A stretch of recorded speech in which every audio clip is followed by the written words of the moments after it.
Hi, I'm Jason Ramsden, a personal and executive coach, and I'm on a positivity quest. We all can work on leading a more positive and intentional life. This show details my journey as I explore the intersection of ordinary people and extraordinary positivity by sharing my learning, stories, and conversations with guests. I want to help you and me lead a more intentional life focused on being the best us possible. Make sure to subscribe today to follow along and to start your own positivity quest. Do you struggle with goal setting? Well, welcome to the club. I'm CEO of Goal Setting, where CEO stands for constantly evading outlining my goals.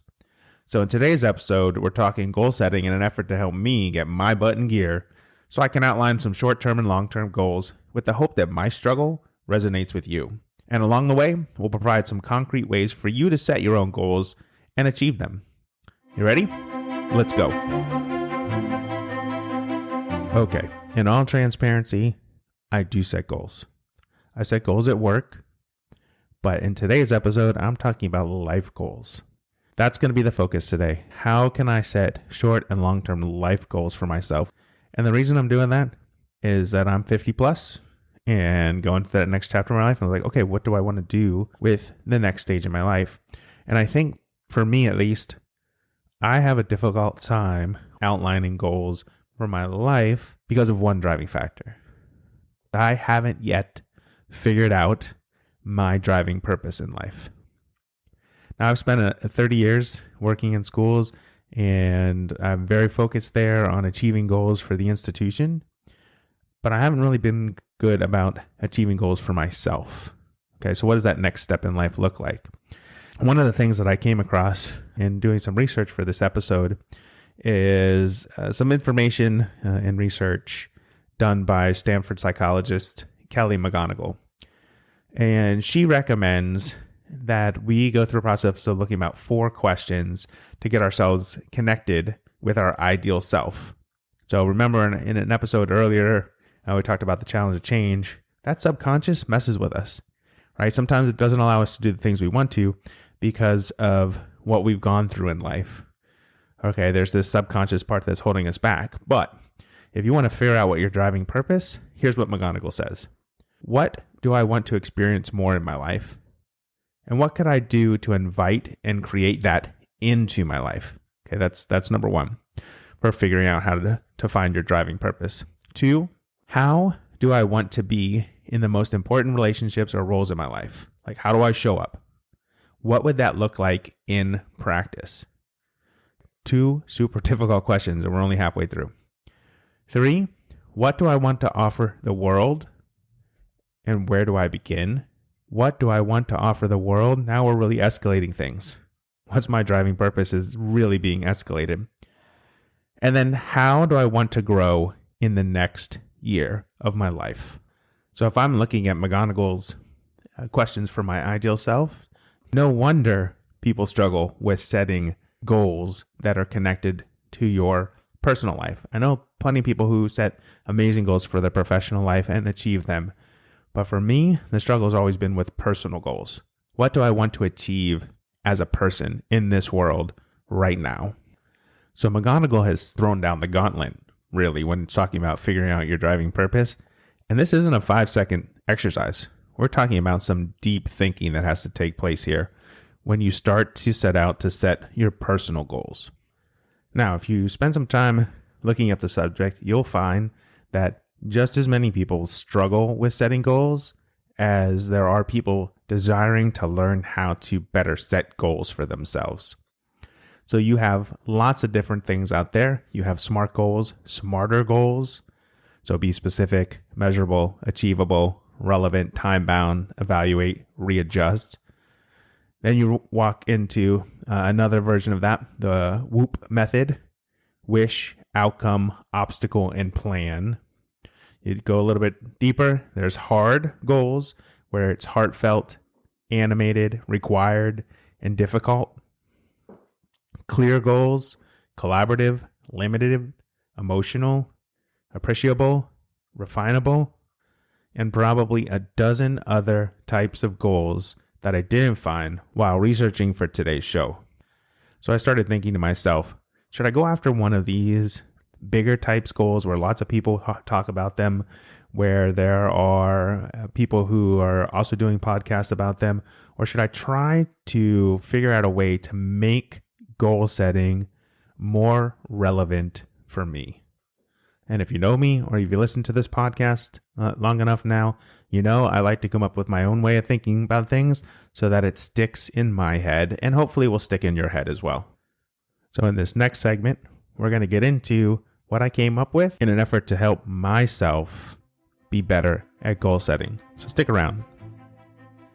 Dreaming big is the first step in setting goals. In this next segment, we'll talk about what it means to have true dreams and how you break them down to make them realistic and effective for you in reaching those dreams.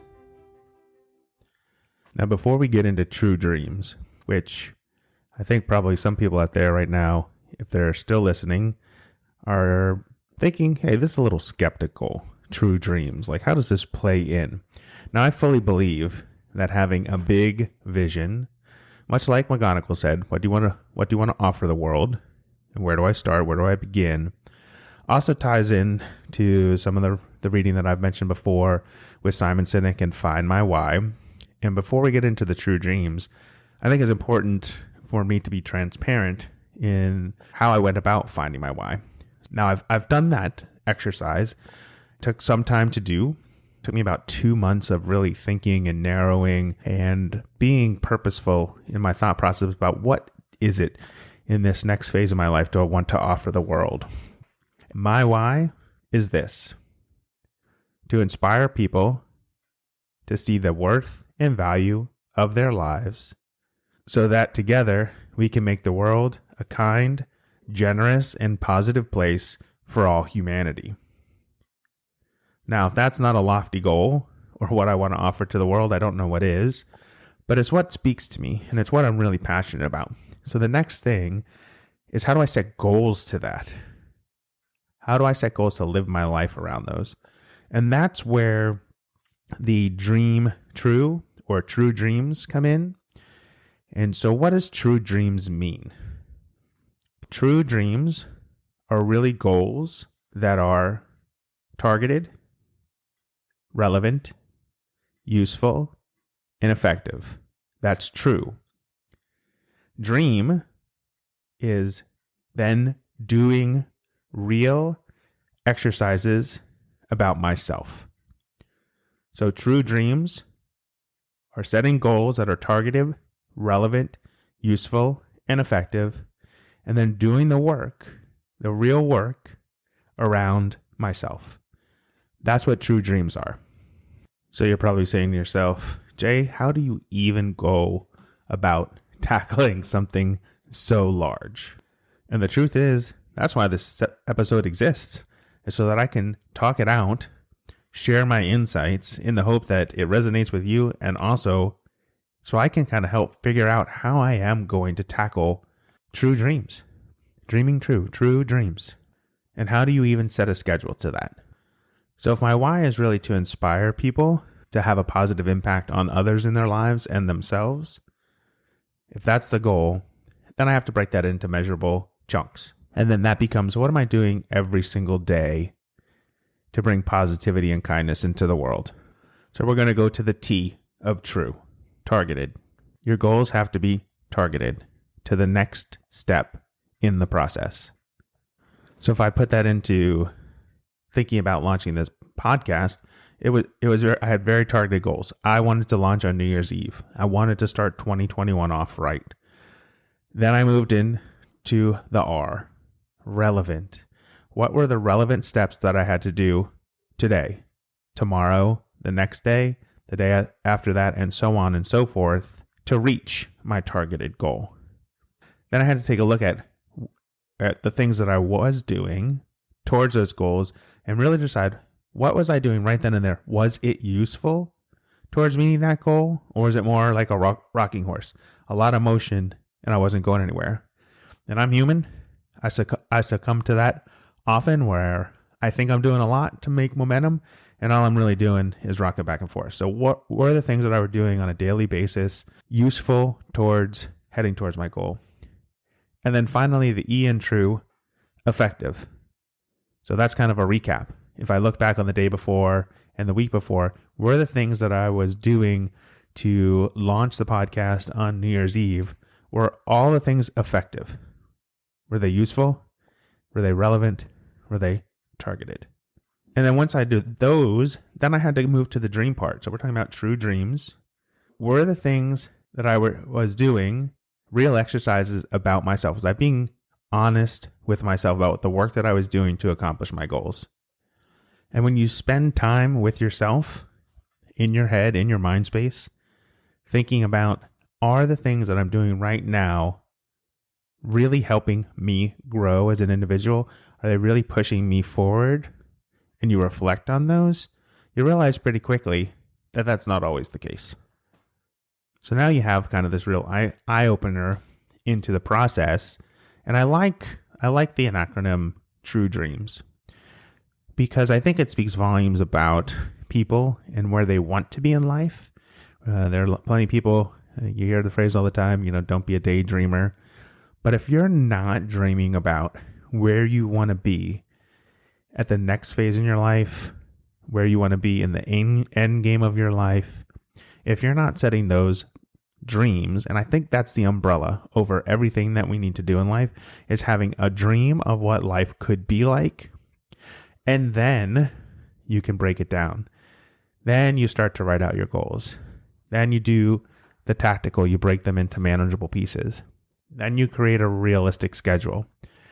Then you plan for the hurdles that are going to come through, right? There's nothing worse than having false hope about meeting your goals, which are supposed to attain for yourself your dreams. And then along the way, you have to have that support team. You have to have the cheerleaders that are behind you. They're going to push you forward to continue to reach your goals. When I launched this podcast, I told a bunch of people about it, and now I feel like I'm committed to them. I have people in my corner that want to hear this. They want to wait for the next episode to come out. They want to talk about it with me. And now I feel committed. I feel committed to those people. And even if it is one or two people, that's all that matters. I really believe that whether you impact one person or you impact 1 million people, there really is no difference. And so because I've stated the goal and created a support team around the things that I'm doing, it drives me further. And then one of the other things that you have to do and keep in mind is you really just have to stay positive. And I know that's hard. There are times when, the phrase toxic positivity comes up. People who talk about being positive all the time sometimes get labeled as having toxic positivity where it's too much. But I think it's key. And if you've ever listened to Mel Robbins, who is a coach, has some amazing work out there. If you don't know her, please go check her out. She uses something called the 5-second rule, especially when negativity is creeping in.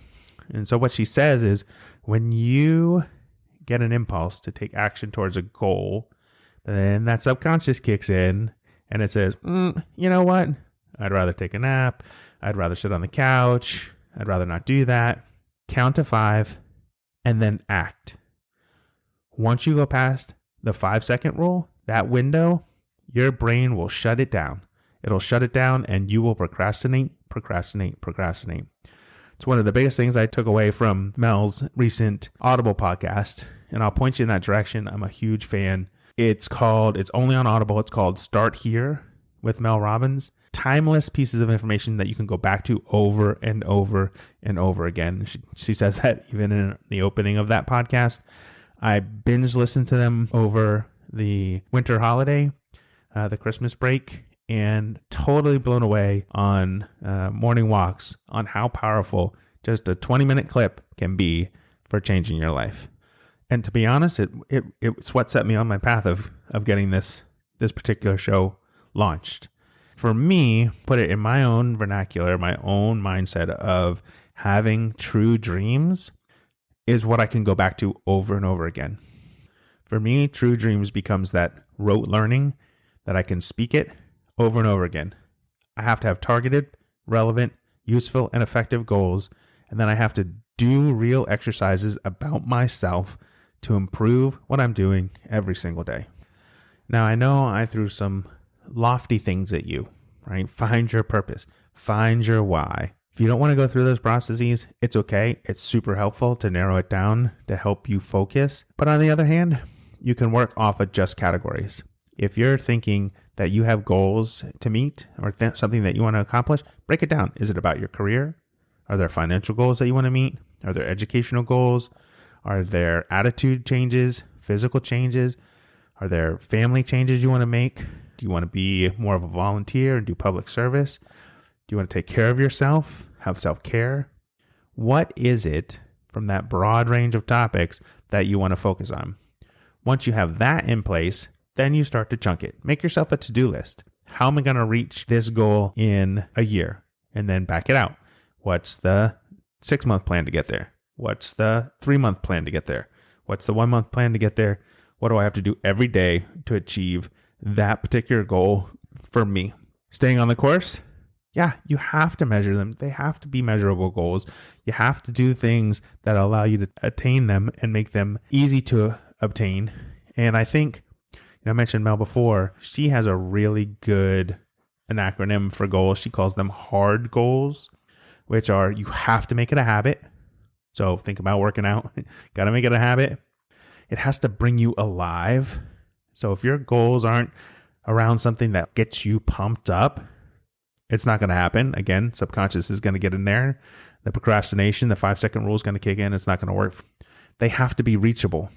Now, I still believe that you have to have dreams, but once you take those dreams and you chunk them back down, then things become reachable. What are my targets over the next couple of days to get to a certain point so that that momentum continues? The best thing about momentum is once you start having momentum, it keeps you going. It keeps you going like a snowball rolling down the hill. It gets bigger and bigger and bigger and faster and faster and faster. And you want that in life. And then finally, the D of hard is having a daily plan. If you want something a little bit easier to remember than true dreams, hard goals come straight from Mel Robbins. Again, big fan. Check her out. And I think between having hard goals and true dreams, I really believe that you can improve yourself, that you can do anything that you set your mind to, but just don't say it. You have to do it. And when you're doing it, say it with a positive statement. Be precise. Keep things small and targeted. Set goals that are performance-based, not outcome. And what I mean by that is that if you fail, it's not a big deal. And you will fail because we're all humans. We do it. But if you set performance goals, I will walk 5 minutes today, 7 minutes tomorrow, 10 minutes the next day. That's a performance goal, not a I'm going to walk so that I lose X amount of weight. Set the performance goals, and that'll help you chunk things and be a little bit more mindful about where you're headed and how you're going to get there. Now, I know I threw a lot of acronyms at you in this episode, but what this really breaks down to, your 3 takeaways from today's show about goal setting and being proactive about it, and this is me talking to myself, is start small, make goals that are targeted, so think baby steps. 2, make goals that are relevant, useful, and timely. And 3, get really efficient in your work. Get really efficient so that everything that you do doesn't have to take a long time to reach the next goal. By that, I mean chunk it, chunk it, chunk it. The smaller the steps, the faster you'll grow, the better you'll get at your work. And the last thing I'll leave you with is believe in yourself. I believe in you. I've got to start believing in myself. And together we're going to walk through this path. Together we're going to reach our goals. We're going to conquer everything that we need to conquer. We're going to make the world a better place by making ourselves better people. And I fully believe that. So let's keep this dialogue going. You can find me online on Facebook, Twitter, and LinkedIn. And in closing, thank you so much for being here. Your gift of time listening to this show absolutely means the world to me. And always remember, be well, be happy, be you. Until the next time, may your quest for positivity begin today. If you liked today's episode, please go to podchaser.com, search for the show, and leave a 5-star rating and review. For more on my positivity quest, follow me at positively_J on Instagram and TikTok, or engage with the show on Facebook, Twitter, and LinkedIn. Have an amazing day.